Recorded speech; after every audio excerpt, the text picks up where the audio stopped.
Hamas के commander Yahya Sinwar ने Israel को फिर से डरा दिया है। सिनवार ने इजरायल की भाषा में ऐसी बात कह दी कि बेंयामिन नेतन्याहू बहुत टेंशन में है। दरअसल बंधकों की रिहाई के बाद अब कहा जा रहा है कि हमास ने इजरायल के सिर्फ 60 बंधक ही नहीं छोड़े बल्कि इजरायल को 60 बार हरा भी दिया है।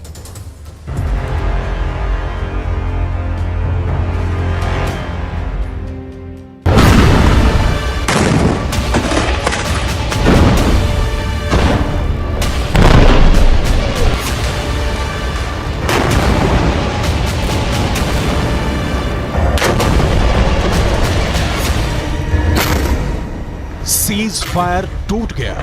जब युद्ध विराम बढ़ाने पर हमास और इजरायल राजी हुए तो गाजा में तैनात इजरायली सेना के टैंक और तोपों ने बमबारी कर दी। शेख रदवान इलाके में धमाके हुए और दहशत फैल गई कि युद्ध फिर शुरू हो चुका है। इजरायल फिर टनों टन बम गाजा पर गिराएगा, फिर इमारतें ढहती जाएंगी और हजारों लाशों को मलबे से निकालने का काम फिर शुरू हो जाएगा, जिसमें बच्चे होंगे, महिलाएं होंगी, बुजुर्ग भी होंगे, क्योंकि नेतन्याहू तो पहले ही कह चुके हैं कि जब तक हमास बाकी है, युद्ध बाकी है और गाजा की तबाही जारी रहेगी।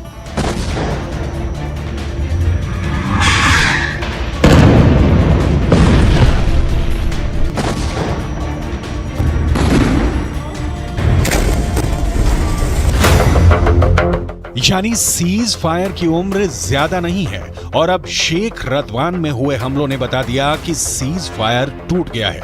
युद्ध फिर शुरू होगा और हमास इस बार बिल्कुल नहीं बचेगा। लेकिन हमास को इसका डर नहीं, हमास के कमांडर को इसकी फिक्र नहीं, क्योंकि इजरायल की मीडिया में जो खबरें छाई हैं उसने याह्या सिनवार का खौफ एक बार फिर पूरे इजरायल में फैला दिया है। क्योंकि याह्या सिनवार को लेकर जो खबर आई है वो वाकई बहुत चौंकाने वाली है। ये खबर सुरंग से आई है जहां हमास पूरी तरह एक्टिव है। ये खबर हमास के बंधकों ने बताई है, वो बंधक जिनको हमास ने रिहा किया है। और ये खबर नेतन्याहू के लिए बहुत बड़ा सिरदर्द बन चुकी है। हमास के कब्जे से रिहा हुए एक बंधक ने बताया कि जब गाजा में वो एक सुरंग में कैद करके रखे गए थे तब एक दिन अचानक सुरंग का दरवाजा खुला और उनके सामने एक व्यक्ति था जो याह्या सिनवार बताया जा रहा है। वो व्यक्ति इजरायल में बोली जाने वाली हिब्रू भाषा में बात करने लगा और उसने कहा कि तुम सब यहाँ हमास के कब्जे में महफूज हो, तुम लोगों को डरने की कोई जरूरत नहीं, तुम्हें कोई नुकसान नहीं होने दिया जाएगा। उसकी हिब्रू भाषा बोलने का लहजा बिल्कुल एक इजरायली व्यक्ति की तरह था।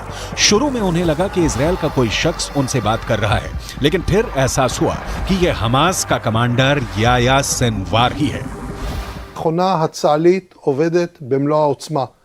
יחיא סינואר מתחבא בבונקר שלו ונותן למפקדי השדה שלו, הטרוריסטים, למות בשטח. אצלנו המפקדים הולכים בראש הכוח, מובילים קדימה, מביאים להישגים ומנהיגים את הכוחות. याह्या सिनवार अब इजरायल के सिर पर चढ़ गया है। इसमें कोई शक नहीं कि गाजा की गलियों में जो युद्ध अब तक हुआ है उस पर याह्या सिनवार की छाप पड़ी हुई है। हमास का एक एक हमला याह्या सिनवार की सरपरस्ती में हो रहा है। ये बात इजरायल की फौज बहुत अच्छी तरह जानती है। नेतन्याहू ने गाजा पहुंचकर पहले ही बता दिया है कि चाहे सीज फायर रहेगा या फिर नहीं, इसका हमास को खत्म करने के उनके एजेंडे पर कोई फर्क नहीं पड़ेगा। वो पहले ही बता चुके हैं कि इजरायल पर हमला करने वालों को वो चुन चुन कर मारेंगे, हमास को जड़ से खत्म कर देंगे। צהריים הלוחמים הגיבורים שלנו. אנחנו עושים כל מאמץ להחזיר את חטופינו ובסופו של דבר נחזיר את כולם. יש לנו 3 יעדים במלחמה הזאת. לחסל את החמאס, להחזיר את כל חטופינו ולהבטיח שעזה לא תחזור להיות איום למדינת ישראל. ואני פה להגיד לחברים כאן, ללוחמים כאן, שאומרים לי את אותם הדברים, ואני חוזר ואומר את זה לכם אזרחי ישראל. אנחנו ממשיכים עד הסוף, עד הניצחון. שום דבר לא יעצור אותנו.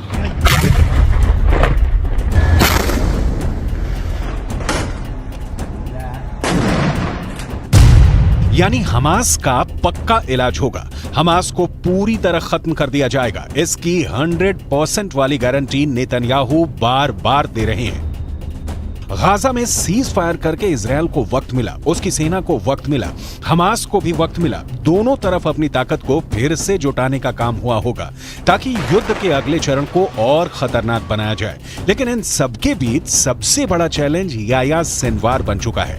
याह्या सिनवार जब तक जिंदा है, नेतन्याहू जीत का दावा नहीं कर सकते। नेतन्याहू को जब से पता चला है कि याह्या सिनवार सुरंगों में घूम रहा है और बंधकों से मुलाकात करके उनसे सीधे बात कर रहा है, तब से नेतन्याहू की बेचैनी बढ़ गई है। इसका मतलब साफ है कि याह्या सिनवार जिंदा है। याह्या सिनवार युद्ध को कंट्रोल कर रहा है। याह्या सिनवार बता रहा है कि इजरायल का एक एक बंधक उसके रहमो करम पर जिंदा है। यही बात इजरायल को बहुत परेशान कर रही है।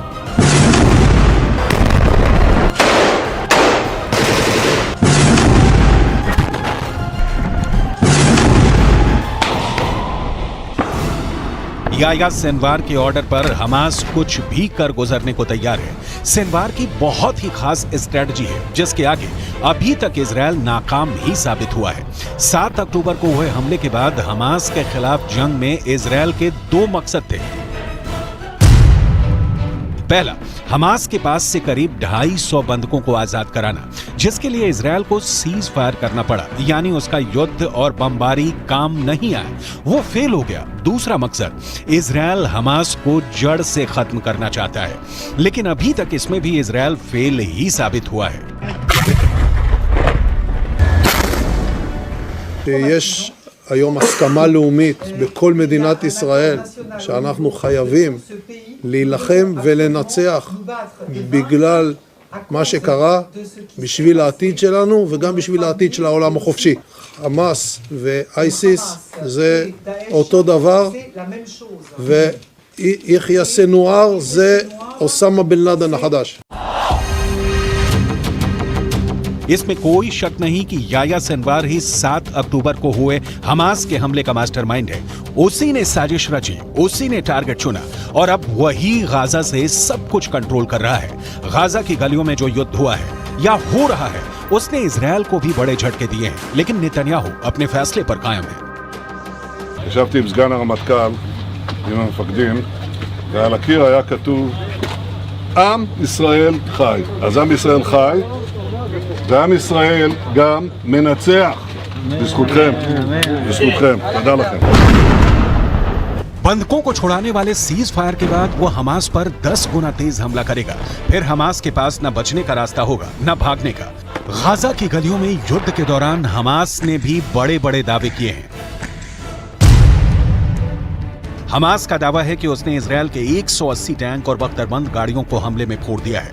गाजा से लगातार ऐसी तस्वीरें आई हैं जिसमें इजरायली टैंक पर घात लगाकर हमले किए गए। इजरायल ने खुद माना है कि अब तक ग्राउंड ऑपरेशन में उसके 70 से ज्यादा सैनिक मारे जा चुके हैं, 250 से ज्यादा सैनिक जख्मी हुए हैं।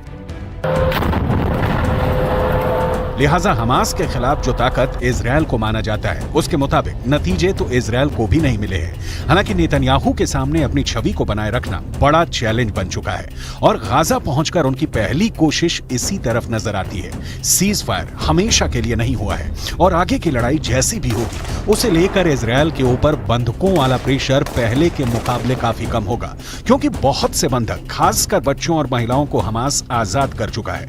इसलिए इजरायल का पूरा फोकस अब हमास को खत्म करने पर है।